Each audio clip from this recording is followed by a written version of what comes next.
Hello friends, I am Dr. Suchita Vishwakarma from School of Management Sciences, Lucknow. Today I am here to discuss with you the second lecture of Unit 2, which is the component and functions of logistic management. Students, before discussing the component and functions of logistic management, let us recapitulate on the first topic that we had discussed about logistic management, and let's once again understand that what logistic management is all about. So, logistic management is basically one of the very important functions of supply chain, which can be understood as a complete planning and coordination between all the activities all the people, all the intermediaries that are concerned with sourcing of raw materials to delivery of final product to the final destination and related to information flow as well. So, in this particular topic of today, we would understand that what are the different activities that are involved in logistic management, because unless and until we understand the importance and the activities at an individual level, it will be very impossible for all of us to properly manage logistics. And so, we would be discussing all these activities in quite a detail and depth. So, let us proceed further. As you can see, students, that this is the diagram that I have given for the component of logistic management.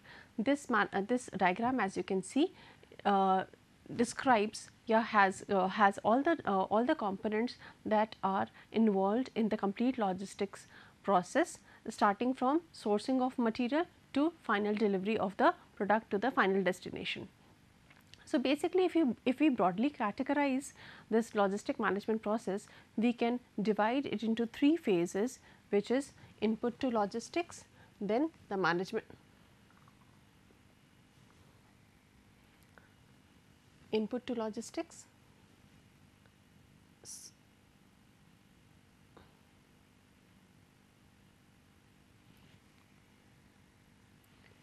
input to logistics, then the management activities and the outbound logistics. Input to logistics can also be understood as inbound logistics. The second, the management actions, can also be understood as the internal logistics, and the output of logistics can also be understood as the outbound logistics. Now, let us go in detail about each of the component individually. As you can see from this particular on this particular side, in the input of logistics, there are four things written, which is natural resources, human resources, financial resources and information resources. These can be considered as the input to logistic operations. Now, what do we mean by actually input? These are the things which will be used as a raw material, or is used in order to provide a complete support to the logistics process. So, natural resources, what do we mean by natural resources? Basically, as I said that logistics is a complete process of flow of material. So, natural resources does not mean only natural resources, but also means all kind of resources that may be required by a company for production of the final product. It may include the raw material, it may include the tools, the machineries, it may also include the fuel, the natural resources, any kind of thing that is required. So, a company is required to procure all kind of material that is required by a company to produce or convert the raw material into the finished good. And so, this natural resources which is an input of this complete process actually means complete planning and complete implementation of how much, what kind of and what quality of material is required, and from where all these raw materials, all these fuel or whatever the things are, has to be sourced. So, it actually deals with complete material requirement planning. The next is human resources. Human resources are also one of the very important component of the input factor of logistics management, because obviously people are required to manage all these activities, and unless and until the people who are involved in this complete chain of supply chain and in complete chain of logistic management, if they do not understand the importance of each and every activity, or if they are not properly trained, they may mishandle the product, they may mishandle the kind of resources, which may lead to wastage or damage to the product, and will ultimately depreciate the quality of the product. Then obviously financial resources is very important factor, as we all know that finance is one of the things which is actually can be considered as a backbone of any organization, any business entity. So, financial resources are very important because whenever we are procuring any kind of material from any supplier, obviously it has to be exchanged with the money, and good amount of financial resources will lead to procurement of good quality of raw material, which will ultimately shape into a better product. So, this is also very important. Now, coming to information resources. For any manager, it is very important, students, to understand that from where these resources will be procured. So, he needs to understand that what are the different sources. For example, if I am a company who is in Lucknow, I may not want to get all the resources required for my company from Lucknow only. I may get a better quality at a better rate from somewhere outside Lucknow also.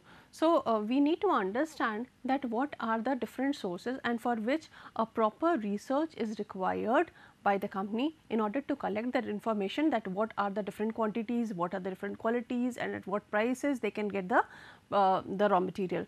And obviously, if all these things, all these 4 components are properly utilized, then all these 4 components will lead to better quality of product. Now, once we have understood that the input materials are very required, similarly and equally important is the second phase, which is management action. Now, what is actually management action? Management action is the kind of activities which happens in an organization itself. That means, once I have procured all the kind of raw material, I have people, I have skilled people, and I have financial resources and information from which through which I have been able to procure good quality of raw material. Now, the second task is that how would I process all these material, where would I keep, where would I what is the assembly line, what is the kind of assembly line, what is the way that I would be treating or converting all these material into final or finished good. So, the second phase is equally or rather more important, and so let us have a look on it. Logistics management, as you can see, is related to raw material conversion into finished good. So, the various activities are listed over here.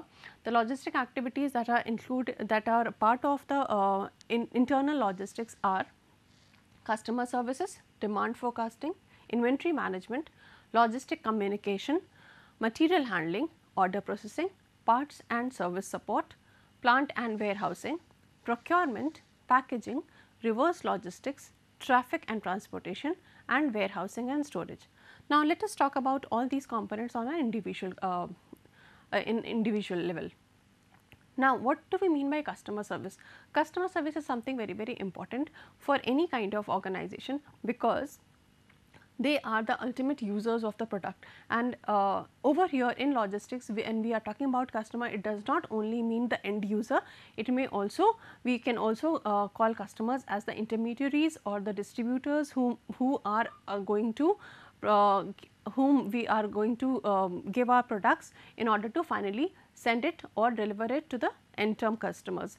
So, even coordinating with the intermediaries, coordinating with the wholesaler, distributor, retailer is very important, because they are the people who will tell us that what is the kind of demand for a particular product, and accordingly, if we are able to know or forecast the demand collectively from all our distributors and wholesalers, then we will be able to produce in the quantity required, and we will be able to manage or reduce our cost of production also. So, customer services is very important. For customer servicing, the companies are actually required to have a very good coordination and communication with all the people, it may be distributor, retailer or wholesaler. Second is the demand forecasting. In demand forecasting, basically we are concerned about knowing that how much the company is required to produce, and in what quantities, and which all products in what quantities. So, demand forecasting, it can be, as I said earlier also, demand forecasting is something which a company will be able to know only when they have good relationship with the with their intermediaries, because they are the one who are in direct face to face contact with the end users, and they will be able to tell us that what is the kind of demand that we may expect. So, demand forecasting is very important, because then only we will be able to procure the goods, the raw material in the desired quantity, and then there would be least requirement of storing or warehousing for longer periods, and then we will be able to produce or convert the raw material into finished good in a proper manner. Then the third very important component is inventory management. Now, what is inventory management? Inventory is any kind of stock that may be required by the company. It may include the raw material, the work in progress, or the finished good. Now, these kind of all the kind of material are is required to be very properly kept. Properly kept in terms that it should that the wherever we are keeping the raw material, the work in progress, it should be properly segregated, so that at the time of production or at the time of delivery, the desired quantity of inventory can be taken out and can be sent to the desired place, so that there is a least delay time, the lead time is less, and then proper management of proper noting down, recording of the inventory is done, so that we know that how much production is required and where it has to be sent, and it also would and the proper management of inventory would also lead to reduction of damage and proliferage. Then comes to logistics communication. Logistics communication, as I said, that logistic communication will talks about having good communication with all the people with whom we are associated with in the entire logistics process, and there are various people with which we are required to be in contact with, which includes suppliers, which includes the intermediaries, and which may also include customers in certain situations. Then the material handling. Material handling refers to a process where we are trying to identify that what is the quantity of raw material required, what is the quality of raw material required, at what time or what frequency these should be ordered, and from which particular source we are required to get these materials, so that the production is not delayed, so that the process is completely efficient and smooth. Then coming to the order processing. Order processing basically means that whenever we are getting an order from the distributor or retailer, then we should be able to provide the distributor and retailer with the desired quantity of the product with the least delay time, because only when we will provide the retailer or the distributor with the correct quantity and the correct quality of the product, then only he will be able to sell it, which will if we have proper buffer stock, then obviously they will be able to properly sell it, otherwise that will lead to loss to him as well as to us. Now, coming to the next aspect of logistic activities, which is service support. In the entire logistic activities, there are lot of supporting activities that are required in terms of proper security, proper IT support, so that we have a proper integrated and coordinated kind of logistic connect with all the people. Then comes the plant and warehouse selection. For any company, it is very important, as I said, to properly manage the inventory and to properly carry the inventory. What do we mean? What do I mean by carrying inventory? Carrying means holding of the inventory for certain period of time till the time it is either sent for the final selling process, or till the time it is finally converted, sent to the assembly line for conversion into finished good. So, the companies are required to hold the inventory. Now, holding of inventory, for holding of the inventory, company is required to have a proper facilitated warehouse. The warehouse may be inside the boundaries of the company, or may be outside the organization. So, it is very important for the company to decide and to understand that what is the size of warehouse that they are required, whether they are required to own the warehouse or they can have another maybe rented warehouse, and if they need a warehouse for the distribution purpose. Then what are the number of warehouses that they need, whether they are whether the distributors will collect it from the warehouse, the final product from the warehouse, or they will collect it from the factory or so, such kind of things. Now comes the procurement. Procurement is a process whereby the company tries to get the raw materials from their various suppliers. So, this process again is something which is very, very important, because the company needs to understand that what are the sources, how much quantities, and how to do it, in what quantities they need to procure. Then is packaging. Packaging plays a very important role, because nowadays packaging has also been considered as the 8th P of the marketing mix, and packaging plays an important role, because if the packaging is not done properly, then it may lead to various damages and ultimately loss to the company. Then is the reverse logistics. So, reverse logistics, as you can understand, that reverse logistics is just a process. In fact, logistics is a process from when we are basically talking about flow of material from the starting point to the destination, which is the end user, while reverse logistics refers to the flow of material from the customers to the sourcing point. Now, why is it required? It is required basically because there are certain because of the various regulations by government these days, like eco-friendly concept and all kind of things, whereby the government is forcing us to reduce, recycle and reuse and recycle and substitute the products. So, various kind of packaging products, or the boxes, or the empty boxes, or even the unused or unsold kind of products are sent back from the customer to the retailer, then retailer to the warehouse, to the wholesaler, and then back to the company. So, this is what is reverse logistics. That means movement of material from customer to the company. Then traffic and transportation. Transportation is very, very important, because company needs to understand that how much amount of material has to be sent through what kind of transportation mode. There are various kind of transportation modes that can be used, but the benefits and the consequences of using the different kind of transportation modes are different. So, company needs to wisely choose from which particular transportation mode the company would be sending the material or procuring the material. And then the warehouse and the storage, which has already been discussed. So, these are the major activities which comes under internal logistics.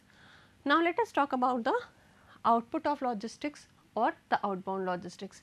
As you can see that as we can very well understand that if the input is good and if the processing is good, obviously that would lead to better production, better quality of product to be produced, and so better quality of product will obviously lead to competitive advantage. That means the company will be able to leverage on the good or the better performance, better product that they have produced.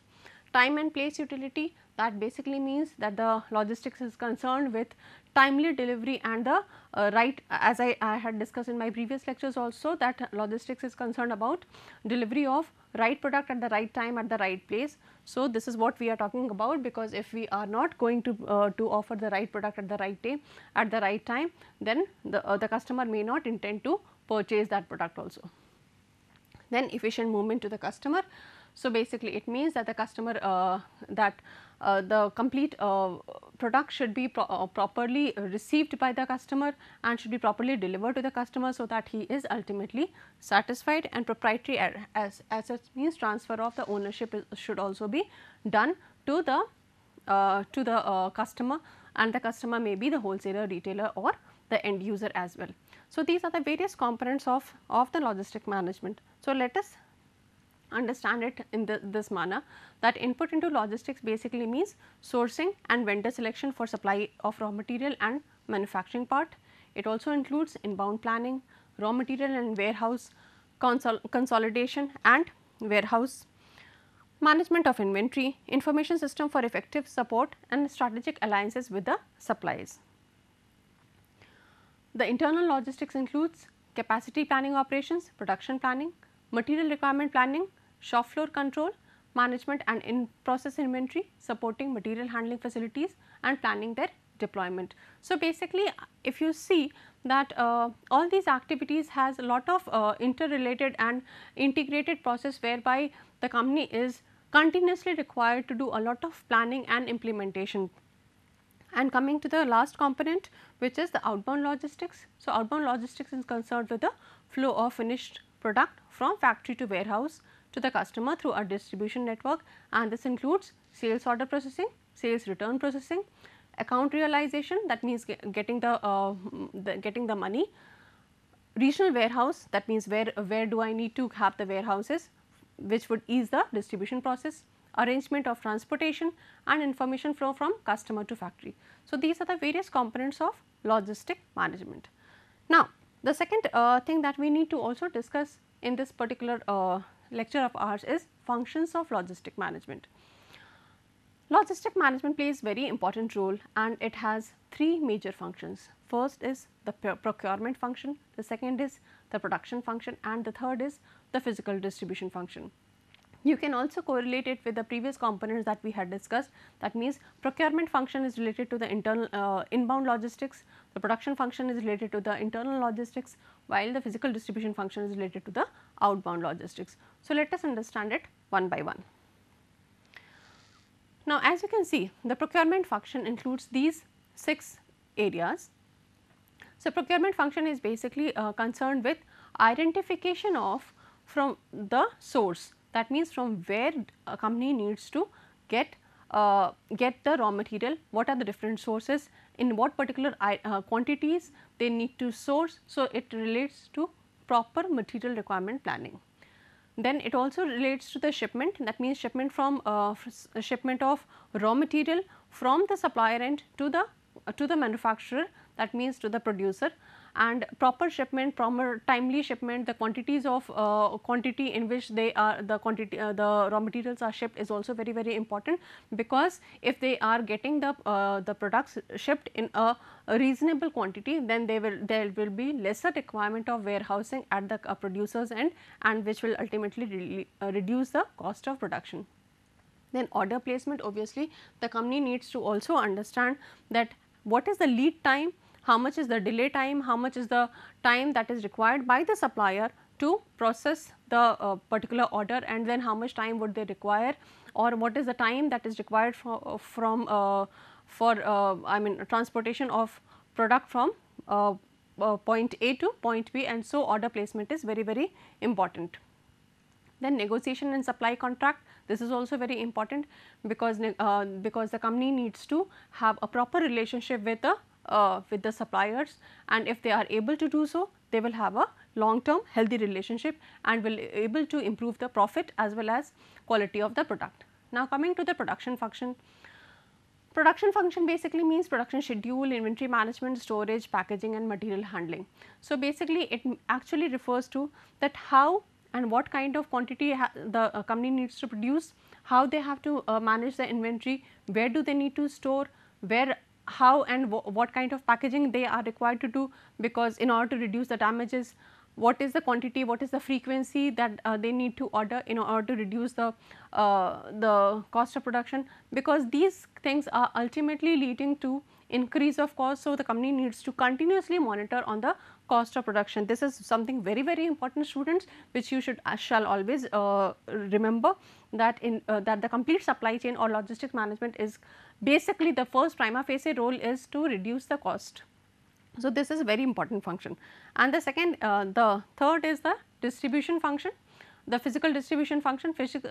So, physical distribution function basically means that when the company has finally converted the raw material into the finished good, then they are required to send it to the intermediaries, wholesaler, distributor for the final delivery of the product to the customer. So, over here what is important is protective packaging, transportation, warehousing for the purpose of ease of distribution, order processing, that means when the company is getting orders from the retailers, wholesalers, they should be able to identify and understand that what is the quantity required, and accordingly they should be able to support and service the customer. So, I hope these functions are very clear to you, and for further understanding, you may also refer to books by D.K. Agarwal and Paul A. Meyerson. So, thank you.